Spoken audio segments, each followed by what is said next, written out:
আবু জেহেল মরণের সময় মরণকালে তাফসীরে আছে রে, আবু জেহেল যখন মারা যায় তখন তার বেটাকে ওসিয়ত করে যায়।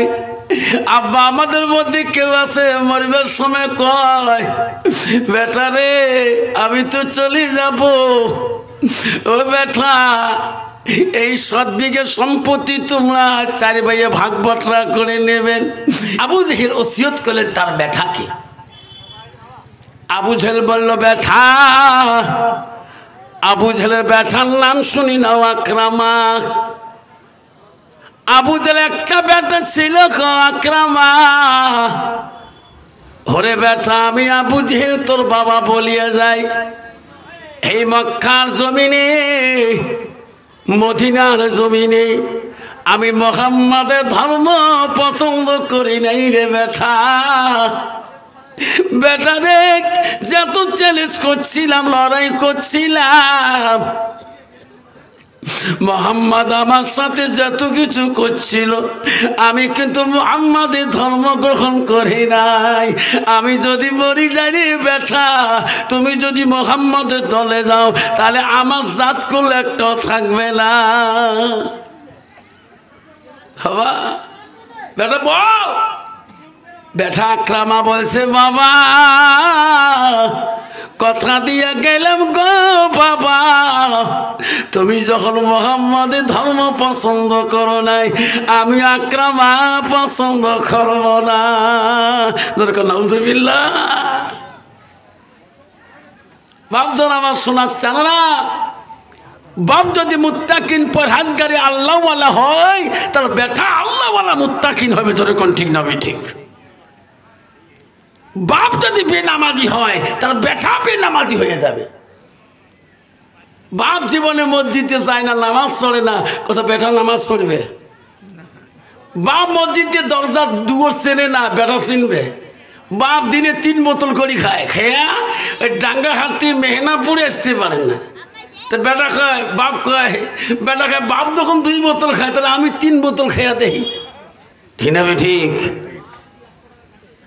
বাপ যদি ভালো হয় ছেলে ভালো হবে, ছেলে যদি ভালো হয় রে বাপ ভালো হবে, মেয়ে যদি ভালো হয় মা ভালো হবে, মা যদি ভালো হয় রে মেয়ে ভালো হবে, মাস্টার যদি ভালো হয় ছাত্র ভালো হবে, ছাত্র যদি ভালো হয় রে মাস্টার ভালো হবে, ইটি যদি ভালো হয় ফার্মা ভালো হবে, ফার্মা যদি ভালো হয় রে ইটি ভালো হবে। এরকম ঠিক না মিঠে? আবু জেহেল ওসিয়ত করছে, বেটা আমার কথা মানিস? বেটা কইছে, বাবা আমি মানলাম, আমি মুহাম্মাদের সাথে যতদিন পৃথিবী থাকবো আমি মুহাম্মাদের সাথে লড়াই করি থাকবো। তুমি যাও লড়াই করছো, আমিও করি থাকবো। যেরকম নাউজুবিল্লাহ। আবু জেহেল দুনিয়া থেকে বিদায় নিয়ে নিলেন। বেটা রাজত্ব পেয়ে গেল আকরামা। আকরামা একদিন তার বাড়িতে সব সেনাবাহিনীকে ডাক দিলেন, ডাকায় ওসিয়ত করলেন, এই আমার সেনাবাহিনীরা শুনে দাও, আমার বাবা যেটা ওসিয়ত করে গেছে আমার পূরণ করতে হবে। আমি আকরামা রাজত্ব থাকা কালে কোনো মানুষ যদি, কোনো সেনাবাহিনী যদি মুহাম্মাদের সাথে মিলিত হয়ে যান, মুহাম্মাদের কলেমা পড়িলেন, ওই ধর্ম যদি যান, আমি আকরামা তাকে ছাড়ি দেব না, তাকে আমি জিন্দাতে কবর দিয়ে দেব, আমি তাকে রেহাই দেব না, আমি তাকে কঠোর শাস্তি দেব। আমি থাকাকালীন, আমি রাজত্ব থাকাকালীন মুহাম্মাদের সাথে কেউ মোলাকাত করতে পারবেন না, কেউ আলিঙ্গন করতে পারবেন না। সেনাবাহিনী বলছে, না আমরা কেউ করব না। একদিন আকরামা সেনাবাহিনীগণকে বললেন, এই সেনাবাহিনীরা শুনে নাও, আমি দেশে নতুন রাজা হইলাম, সেনাবাহিনী তোরা সাজো, আমাকে নিয়ে পথে ঘোরো। আকরামা নতুন একটা ঘোড়ার মধ্যে চললেন, সাজানো করে নিলেন। আকরামা আগে আগে যায়, সেনাবাহিনীরা পিছনে পিছনে যায়। আবার দেশে যদি কোনো মানুষ ভোটে নেতা হয়, মিছিল করার জন্য কত মানুষ নাচে, ঠিক না? ঠিক। আমার আসামে বাবা ইজিপি দিচ্ছে রে, ইজিপি দিচ্ছে মানে অসম গণ পরিষদ, চিন হলো হাতি। আমার ওই ছাঁচা হাতি ধরে গিয়েছে যে তার, আর যাই দিচ্ছে তাকে হাতির পিঠি চড়ে দিছে। হাতি তাহলে কত টাকা দিয়ে ভাড়া দিয়ে আনছে পাহাড় থেকে, ঠিক না? ঠিক। আকরামা এত সাজল, ঘোড়ার পৃষ্ঠে চললো, আর সেনাবাহিনীরা দলে দলে নিয়ে যেতেছে। ওই দিন আমার দয়া নবী গো রহমাতুল লিল আলামিন ওই পথে আসতেছিল। নবীজি জানে না আজকে আকরামার দল এই দল আসতে আসবে। আকরামা যায়, আমার নবী ওই রাস্তায় দ্বীন ইসলামের দাওয়াত দিতে আসে। এমন সময় আকরামার দল দেখি আমার নবী রাস্তার সাইড হয়ে গেল। এই বিধিনরাকে যেইতে দিতে হবে, কারণ এনারা তো বিধিন, এনার বাবা ছিল বিধিন, এনার বাবা আমার দুশ্মন ছিল রে, এনাকে পথ ছাড়ি দেওয়াই ভালো। আমার নবী রাস্তার ধারে দাঁড়িয়ে আছে, আকরামা ঘোড়ার পৃষ্ঠে বসে আছে। আকরামার চোখের নজরটা নবীজির নজরের মধ্যে পড়ে গেল। নবীজির নজরে যখন আকরামার চোখ দুটা লাগে গেল, আকরামার ঘোড়ার উপরে থাকতে পারে না, লাফ দিয়ে ঝাঁপিয়া বিশ্ব নবীকে দিয়া সালাম দিয়ে মোলাকাত করলো। যেরকম সুবহানাল্লাহ থাকবে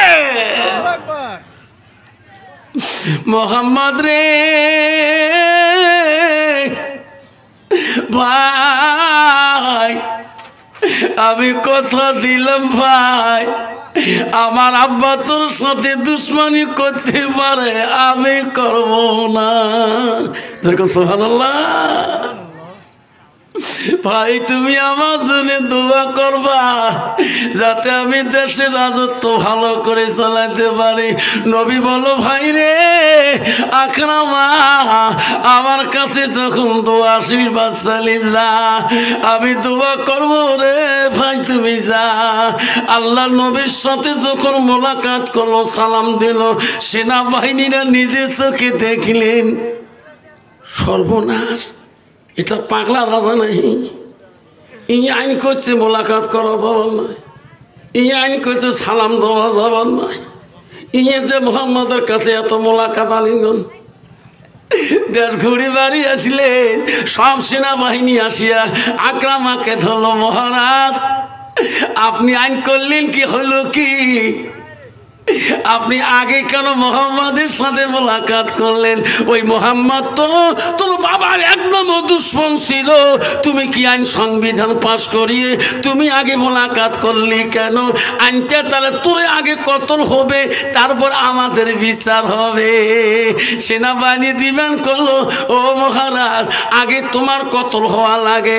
আকরামা জবাব দিল, ভাই ও ভাই রে, সত্যি আমি আইনটা বলদ করেছিলাম, আমি আইনটা সংবিধান করেছিলাম, কিন্তু মোহাম্মদকে দেখি আমি আর থাকতে পারলাম না। সেনাবাহিনীরা আমি বড় অপরাধী, আমি বড় অন্যায়কারী, আমি যেটা অন্যায় করেছি তোরা আমাকে শাস্তি দেও, আমার কোনো বাধা নাই, কিন্তু মোহাম্মদের নাম আমার অন্তর থাকি যাবে না। আমার দিলটা এলাও কেউ বলে, আমার দিলটা মোহাম্মদ করে, মোহাম্মদ বলে যেরকম সুবহানাল্লাহ। সেনাবাহিনীরা যখন তাকে নবীর সাথে মোলাকাত করছি, আমার মনটার এখানে থাকে না, আমার মন কেন কান্দে? তোরা আমাকে যত শাস্তি দাও আমি মাথা পাতে নেব, মোহাম্মদের নাম আমি বলবো না। থাকবে সেনাবাহিনী বুদ্ধি করলো রে, এনাকে রাখা যাবে না, এই বাদশার দ্বারা দেশে রাজত্ব চলবে না। রাত্রিকালে সেনাবাহিনীরা আকরামাকে হাতের মধ্যে রশি লাগাইলেন, পায়ের মধ্যে রশি লাগায়া বিশাল একটা নদী ধারে নিয়ে যা নদীতে ঢেলে ফেলে দিলেন। আকরামা নদীর পানিতে পড়ি, পানির নিচ তলায় গভীর তলায় যায়। আকরামা কান্দে, আল্লাহ তোর নবী হাবিবের সাথে মোলাকাত করার জন্য আল্লাহ আমার দুশ্মন হয়ে গেল। পানির নিচ তলায় যাই রে, আকরামা মারা যায় না।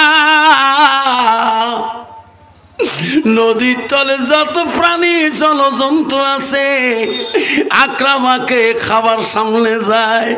আকরামা গুলো জলের প্রাণীরা মাছরা খেয়ে নাও, আমি আর কষ্ট সহ্য করতে পারি না। আমার হাতের বানগুলো কত কড়া করছে আমি সহ্য করতে পারি না। আমার পায়ের বানগুলো এত কড়া আমি সহ্য করতে পারি না। মাছে ওই নদীর প্রাণীরা আকরামার নাম ধরে বলে, আকরামা তুমি আমার একটা প্রাণীর খাদ্য না, কিন্তু রে আকরামা তো খাইতে পারি না। আকরামা রে, যে নবীকে পৃথিবীতে না বানাইলে, যে নবীকে আল্লাহ পৃথিবীতে না পাঠাইলে আমাকে ওই নদীর প্রাণী বানাইতো না। আকরামা রে, সেই নবীর সাথে তোর মোলাকাত হয়েছে। আকরামা তোর গাও দিয়ে নবীর খুশবু বাড়াইতেছে। যখন সুবহানাল্লাহ। আকরামা রে কান্দিস না, আমরা নদীর প্রাণী, তোকে আমরা সহায় করবো রে। তুমি বিশ্ব নবীর সাথে মোলাকাত করেছো, আমরা নদীর প্রাণীরা আমরা সেই নবীর প্রশংসা পানির তেল করি। যেরকম সুবহানাল্লাহ। আবারে যে নবীর নাম একটা নদীর প্রাণী পছন্দ করে, সেই নবীর ভালোবাসা মুসলমানের কাছে আছে কি বাবা? নাই।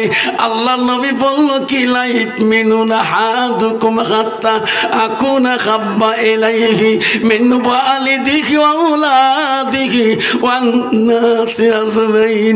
আমার নবী বলে ওই মানুষ ততকাল পর্যন্ত পূর্ণাঙ্গ মুমিন হইতে পারে না, মুসলমান হইতে পারে না, যতক্ষণ পর্যন্ত নিজের ছেলে সন্তান পিতামাতা অন্য মানুষের থেকে ভালো থাকে আমার নবীর ভালোবাসা উম্মতের ভিতরে থাকবে না, অতক্ষণ মানুষটা পূর্ণাঙ্গ মুসলমান হইতে পারে না। নবীর ভালোবাসা যদি মুসলমানের ভিতরে থাকতো তাহলে মুসলমান কোনদিন নেশা খাইতো না, মুসলমান মদ খাইতো না, মুসলমান গাঁজা খাইতো না, মুসলমান সুদ খাইতো না, মুসলমান নেশার ট্যাবলেট পান করতো না, মুসলমান তাস খেলাইতো না। তোমার জায়গা নাই, আমাদের আসামে আছে, সেই তাস খেলায়, সেই মদ খায়, এক গ্লাস খাইলে পাগলা কুত্তে। মুসলমানের খাতায় নাম আছে না, কার খাতায় নাম আছে নিজেও খবর পায় না। তোর কোন ঠিক না বেঠিক? তোমারি দুনিয়ায় দুশ্মনী নীলা সে দেখো রহমান, কাফেরের হাত হতে নিধন হইতাছে কি করে মুসলমান। তোমাকে ভুলিলাম নবীকে ছাড়িলাম, তোমাকে ভুলিলাম নবীকে ছাড়িলাম, তাই তো এত অপমান। কাফেরের হাত হতে নিধন হইতেছে কি করে মুসলমান। মসজিদ ভুলিলাম মাদ্রাসাও ছাড়িলাম, মাদ্রাসাও ভুলিলাম মসজিদ ছাড়িলাম, তাই তো এত অপমান। কোরআন ভুলিলাম হাদিসও ছাড়িলাম, হাদিসও ভুলিলাম কোরআন ছাড়িলাম, তাই তো এত অপমান। কাফিরের হাততে নিধন হইতেছে কি করে মুসলমান। আপারা আজকে মুসলমান বাবারা মুসলমান এখনো জমিনের আলি, আগে আমরা আল দিয়ে গেছি, আল পর্যন্ত। আগে আমরা 93 94 যখন আমি হারক্লিস সাইকেল চলাইছিলাম,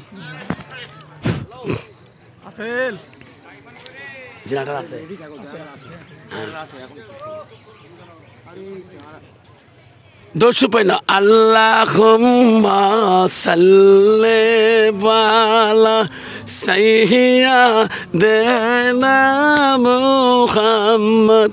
আল্লাহুম্মা সাল্লি আলা সাইয়্যিদিনা মুহাম্মদ। জগতি পাগল কাবার জন্য, সবাই কোন জগৎ পাগল কাবার জন্য, কাবা পাগল মাবুতের, হায়রে মাবুত পাগল নবীর জন্য, নবী পাগল উম্মতে। আল্লাহুম্মা সাল্লি আলা সাইয়্যিদিনা মুহাম্মদ। আব্বা আগে আমরা সাইকেল চলাইছিলাম, আল দিয়ে গেছিলাম, সাইকেল চলে। বর্তমান জমিনে আল দিয়ে সাইকেল চলা যায় না আমার জায়গায়। এই এতটুকু আল বাবা যদি একটা কুত্তেও হারিয়ে যায়, তাও কুত্তেরা খালি পড়ং পড়ং করে, যেরকম ঠিক না? ঠিক হবা যাব না পরিবর্তন। ইমান কোথায়? এই আব্বা তুমি যাবার দিন 3.5 হাত মাটি ছাড়া ওই 3 তলা 2 তলা এসি রুমে যেতে পারবা না। ওই 3.5 হাত যে কপালে লেখা আছে, ওই মিসকিনের কপালে 3.5 হাত লেখা আছে। আর বেশি কাটবো বাবা একটুকু যাবে না। মুসলমানের যদি ইমান থাকতো বাপ, ওই 2 হাত আল কাটি 1.5 ইঞ্চি বানাইতো না। আব্বারে কেন বুঝি না মুসলমানটা? আল্লাহ রসুল বলছে ওই মুসলমানটা ভিতরে আল্লাহর কোরআনের অভাব, আল্লাহ রসুলের নবীর হাদির অভাব। আল্লাহ রসুল বলল মান সালাকা তারিকান ইলতামিসু ফি ইলমান, তোরা যদি ইলমের রাস্তা যদি তোমরা চলতে চাও, সেই রাস্তায় যদি তুমি যেতে চাও, আল্লাহ রসুল বলল সাল্লাল্লাহু লা তারিকা ইলাল জান্নাত, সেই রাস্তাটা হলো জান্নাতি রাস্তা। ওই লোকটা যদি মসজিদে গেল, নামাজ যদি পড়তো বাবা, ওই লোকটা যদি নামাজ পড়তো, আল্লাহর হুকুম মানতো, আল্লাহর কোরআন বলছো আব্বারে, আল্লাহ কোরআন বলে দিছে ও বান্দা আমার বান্দিরা, আমার আদেশকারী বান্দা আমার আদেশকারিনী বান্দিরা। আল্লাহ রসুল কাছে আব্দুল ইবনে মাসউদ ওই হাদিসটা বর্ণিত আছে, মুসলিম শরীফের হাদিস। আল্লাহ নবীকে প্রশ্ন করে কালান নবী সাল্লাল্লাহু আলাইহি সাল্লাম আইয়ু আমাইহাব্বু ইলাল্লাহু তাআলা, নবী গো ও গো নবী, আল্লাহর কাছে সবচেয়ে ভালো আমল ভালো বস্তুটা কি? নবী বলছে কালা সালাতু আলা ওয়াক্তিহা, সময় মতো ওয়াক্ত মতে নামাজ পড়াটা পৃথিবীর জমিনে বড় আমল, পৃথিবীর জমিনে সবচেয়ে বড় ভালো বস্তু। যেরকম সুবহানাল্লাহ। বাবা মুসলমান এবং বিদিনদের মধ্যে ফারেক হলো নামাজ বা সালাত, ধরুন ঠিক না? ঠিক। আমরা যে স্কুলে চাকরি করি সেই স্কুলে অর্ধেক হিন্দু মাস্টার অর্ধেক মুসলিম মাস্টার। যখন আজান দেয়, আমার স্কুলের সামনে একটা মসজিদ আছে, 4টি স্কুলের মাঝখানে একটা মসজিদ আছে। যখন আমার সালাম আজান দেয় মহাজ্জিন স্কুলে ফিল্ডে মাইকে, তখন ওমরা কা হুজুর যাও, এ কথা তো কেন হুজুর মিও যাও কবে? একে টেবিলে স্কুলে টিফিন করি, মিষ্টি খাই, একই টেবিলে বসি রসগোল্লা খাই, একে টেবিলে বসে পান খাই, মিষ্টি পান খাই, একে টেবিলে বসে কত গল্প করি, কিন্তু বাবা নামাজের সময় ওটা কথা শোনে না। আব্বা আমার শোনার সারা আমি মুসলমান হইলাম, মুসলমানের খাতায় নাম থাকলে মুসলমান হওয়া যায় না। মুসলমান হলে মসজিদুল বাইতুল্লাহ আল্লাহর ঘরের সাথে তোমার সম্পর্ক থাকতে হবে। আকরামা পানির নিচে যখন পড়িয়া গেলেন, সব আছে নদীর প্রাণীরা আকরামা চোখের পানি দেখি বলে, আকরামা রে কান্দিস না।